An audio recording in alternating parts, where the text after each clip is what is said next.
Hello everyone, welcome to the short horror ghost story of the underworld.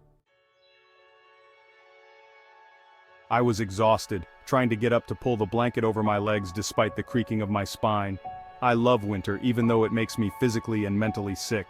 It's hard to have a real winter in Saigon.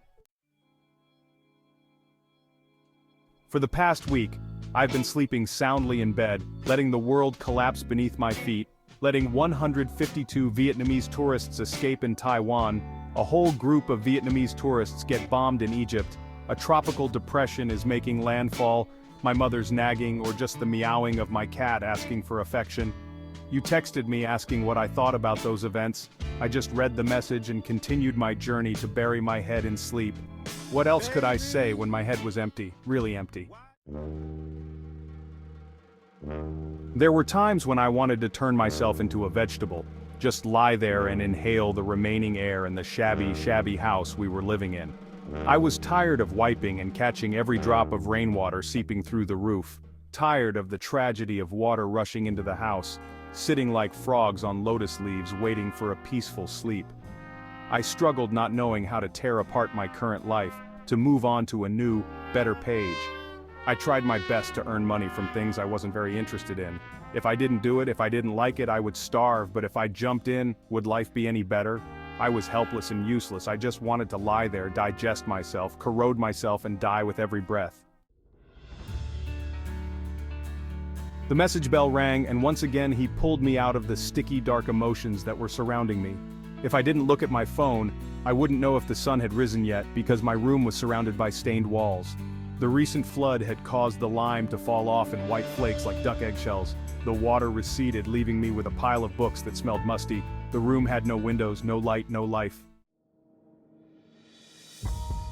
I just wandered around like the corpses in Nam Cao's famine, indifferently watching the clock hand move slowly and heavily. It was excellent that I was living and experiencing the life of Mi, Ho, and Chi, living with the pain that they had gone through, living like a person in the underworld. He, the boy with many ambitions and ambitions. This morning at only 5 a.m., he was already at the center of Vung Tau City to run communications for the company's project.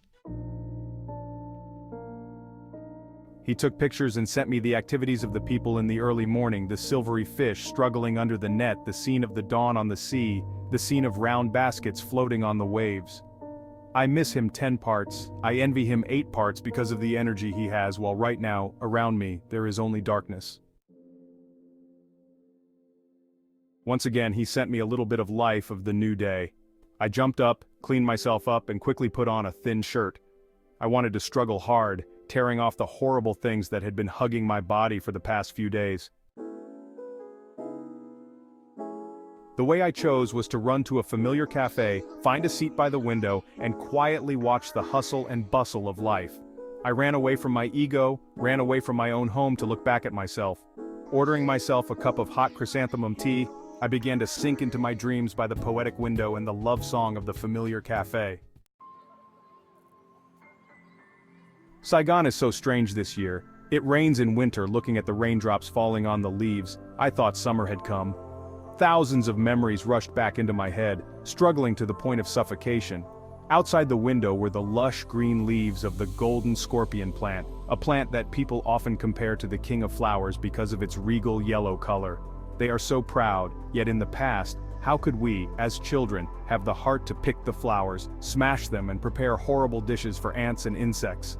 What I remember most when talking about yellow scorpions are the small butterflies. It was not until later when I grew up, thanks to Google, that I learned that they are called cabbage butterflies. They are a small butterfly covered in a light white-green color, like young leaves that have just sprouted, without any need for any patterns or bright colors to decorate their wings. They are simple, innocent, and strangely fragile. On sunny days, they often fly a lot on yellow scorpion trees, creating a very poetic scene. That image still haunts me when I think back to my childhood memories. The girl sitting behind me spoke in a very soft voice. "Sister, do you have any tissues? Can I have one?" I turned around to look at her. An 8-year-old girl wearing a white dress was smiling, waiting for an answer. In her hand was an old Canon camera. "No, I don't have any." I replied and turned my face up to continue to let my soul follow the raindrops falling by the window. In just a short moment I realized that the girl had a bright smile with teeth as even as corn. Her short hair was as fluffy as clouds drifting on a beautiful sunny day. The girl approached the window where I was sitting. She raised the camera to eye level, aimed the lens at the scenery outside through the window. Suddenly, she turned to me and took a picture. The sudden flash made me so blinded that it was uncomfortable. "What are you doing?" I was annoyed. "Taking a picture of you," she said, and smiled as if nothing had happened. She came closer and showed me the photo she had just taken. "Are you beautiful?" I looked at the camera screen. The bare chairs in the shop were so boring. On the table was still the cup of tea I was drinking, but where was I? I looked up at her. I was still in shock when she returned me a gentle smile. The bottom of her eyes were as clear as the puddles outside. The whole sky, the yellow scorpion leaves swaying in the cold winter rain. "Where am I?" I screamed out loud in my own thoughts. She ran back to her table, leaving me in a state of shock and fear. Had my eyes been buried in dreams for too long, so long that I could no longer find myself? Strange, did I see a ghost or did I no longer exist in this world? Impossible, I reassured myself. The old Canon camera she wore dangling around her neck made her look like a journalist, a professional photographer. But wait, you're only about 8 years old. Who are you? I turned around to look for an answer, but I couldn't find you anymore. Where you were sitting, I only saw a cabbage butterfly spreading its pure wings and flying out the window while the rain had not stopped yet. Where am I in that photo? Where am I in this deserted cafe, in this life? And who are you?